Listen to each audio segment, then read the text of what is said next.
4 वर्षांची खरडपट्टी संपली. Railway gate परिसरातील रस्त्याच्या कामाला वेग, उड्डाणपुलाची जोरदार मागणी. हिमायतनगर शहरातून जाणाऱ्या भोकर हिमायतनगर किनवट राष्ट्रीय महामार्गावरील रेल्वे गेट परिसरातील सिमेंट रस्त्याचे तब्बल 4 वर्षापासून रखडलेले काम अखेर पुन्हा सुरू झाल्यानं नागरिकांनी सुटकेचा निश्वास टाकला आहे. अर्धवट अवस्थेतील रस्ता, खोल खड्डे व साचलेली खडी यामुळे गेल्या काही वर्षात अनेक अपघात घडले होते. वाहन चालक, पादचारी तसेच शासकीय कार्यालयाकडे जाणाऱ्या नागरिकांना मोठ्या अडचणींना सामोरे जावे लागत होते.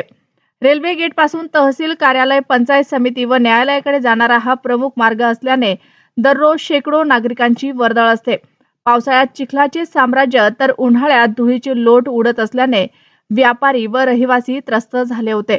वारंवार निवेदने, आंदोलने व मागण्या करूनही कामाला गती मिळत नव्हती. अखेर सातत्याने पाठपुरावा केल्यानंतर संबंधित ठेकेदारांना कामाला सुरुवात केली आहे. सध्या रस्त्याचे मजबूतीकरण व सिमेंट काँक्रिटीकरणाचे काम सुरू असून यावेळी दर्जेदार व टिकाऊ काम व्हावे अशी सर्वसामान्यांची अपेक्षा आहे.